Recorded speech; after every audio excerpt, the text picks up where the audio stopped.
High guys, this is Manchita, welcome back to my channel. তো অবশেষে আমিও গিয়েছিলাম সরস্বতী পূজায় ঘুরতে। আর এখানে দেখছো যে আমি একটা টোটোতে বসেছিলাম, আমি আমার বান্ধবীদের জন্য ওয়েট করছিলাম। আর আমি গেট রেডি উইথ মিটা করতে চেয়েছিলাম, বাট আমি এত তাড়াতাড়ি করে রেডি হয়েছিলাম যে আমি করতেই পারিনি, মানে আমার কাছে টাইম ছিল না তেমন। তো আমি তাড়াহুড়ো করে করে জাস্ট চলে গিয়েছিলাম। তো আমি ভেবেছিলাম হয়তো ব্লগটাও করা হবে না, তো ভাবলাম যাই হোক ব্লগটা অন্তত স্টার্ট করাই যাক। তো আমরা এখন যাচ্ছিলাম কলেজে, ওই কলেজে আমিও ভর্তি হয়েছিলাম, বাট হ্যাঁ তারপর আমি নার্সিংয়ে চলে গেলাম, দেখি আর কলেজটা পড়া হয়নি। তো সেখানেই যাচ্ছিলাম। আমাদের বাড়ি এখানে হয়তো এই নিয়ে আমি দুবার মানে যাচ্ছি সরস্বতী পূজায় ঘুরতে। ক্লাস 10-এ একবার গিয়েছিলাম, যাদের সঙ্গে যাচ্ছি তাদের সঙ্গে গিয়েছিলাম, আর এখন যাচ্ছি। তো সেখানে কয়েকজন অ্যাড হয়েছিল, মানে আমার বান্ধবী ছাড়া তাদের কয়েকজন দুইজন বোন ছিল আর একটা বৌদি ছিল। তো আমরা কলেজের রাস্তায় চলে এসেছিলাম, আর কলেজ মানে রাস্তায় দেখতেই পাচ্ছ এত লোক ছিল রাস্তার মাঝে আর কি। আর যেহেতু আমি টোটালি মাঝখানে বসেছিলাম, তো আমি অনেকটা ভিডিও করতে পাইনি, মানে সবাইকে দেখাতেও পাইনি, অন্তত প্রচুর ভিড় ছিল ওই রাস্তাটা। আর এ নিয়ে আমি যতবার কলেজে এসেছি প্রায় প্রত্যেকবারই ভিড় পেয়েছি, কারণ হ্যাঁ আমি কোনো না কোনো অনুষ্ঠানে আসা হয় আমার। যেমন আগে আমি একবার বসন্ত উৎসব এসেছিলাম বৌমনির সঙ্গে, আমার বৌমনি ওই কলেজে এখনও পড়ে। এখানের ভিড়টা দেখে অন্তত তোমরা মানে বুঝতেই পারছো যে কেমন ভিড়। আর এরকম ঠিক বাইরেও অনেকটা, তখন আমি ঢুকে গেছি, ঢুকেই ভিডিওটা করেছি, বাইরে তো অনেকটা লম্বাই ভিড় ছিল। আর কলেজে গিয়ে কিছু বন্ধু বান্ধবের সঙ্গে দেখা হয়েছিল, বাট সবাইকে নেওয়া হয়নি। অ্যাকচুয়ালি এরকম ছিল যে শাড়ি সামনাতে এত ভিড়ের মধ্যে এই ঝামেলা করতেই মানে আমার আর কাউকে নিয়েই হওয়া ওঠেনি, আর ব্লগটাও হয়তো তেমন ভালোভাবে করা হয়ে ওঠেনি। তো আমরা কলেজে কিছুটা আড্ডা দিয়েছিলাম, কারণ অনেক পুরনো বন্ধুদের সঙ্গে দেখা হয়েছিল। কারণ এমনি তো আমাদের কারোর সঙ্গে তেমন দেখা হয়ে ওঠে না, বাট এরকম মানে ছোটো ছোটো কিছু কিছু বিষয় স্কুলের বা কলেজগুলোতে তখন মানে সবাই অনেক একসঙ্গে হয়ে ওঠে, কারণ এক একজন তো এক এক জায়গায়। আর তাছাড়া ওরা খিচুড়ি খেয়েছিল, বাট আমি খিচুড়িটা খাইনি, কারণ আমার তেমন পছন্দ না আর কি।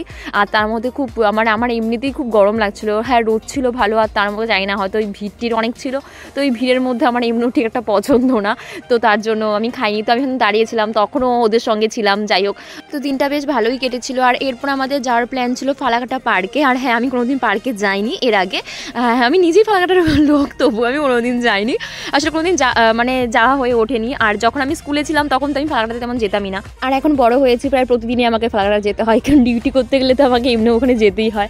বাট তবুও হয়ে ওঠে না বিভিন্ন কারণে, কোনোদিন কারোর সঙ্গে মানে একা ঢুকবো। আর সত্যি কথা বলতে আমি কদিন আগেও জানতাম না যে পার্কটা কোথায়, বাট হ্যাঁ ওদিন হয়তো আমি গিয়েছিলাম, তখন আমাকে বৌমনি দেখিয়েছিল যে এখানে পার্কটা, ভেতরে কী আছে আমি তাও যাই না। যাই হোক, হয়তো কোনদিন যাওয়া হবে। হ্যাঁ, আর সরস্বতী পুজোর দিন তো ভেবেছিলাম যাবো, তোমাদের বললাম যে যাবো, কিন্তু ওখান থেকে মানে বেরোতে কলেজ থেকে বেরোতে এতটা লেট হয়ে গেছিলো, আর তো তারপরে আর যাওয়া হয়নি।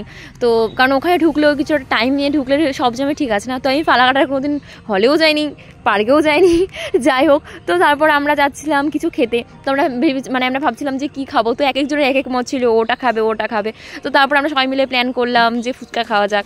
তো হ্যাঁ, আর আমি তো 3-4 দিন ধরে ভাবছি শুধু খাবো, মানে যখন ডিউটি থেকে আসি, আবার কোনোদিনই খাওয়াই হয়ে উঠছে না। তো আমরা সেদিন খেয়েছিলাম মোমো আর কি খেয়েছিলাম আর ফুচকা খেয়েছিলাম। যাই হোক, তো আর আমরা এই রাস্তার মধ্যে অনেকগুলো ভিডিও করেছিলাম, কারণ আমরা তো অনেকদিন পর একসঙ্গে হই না।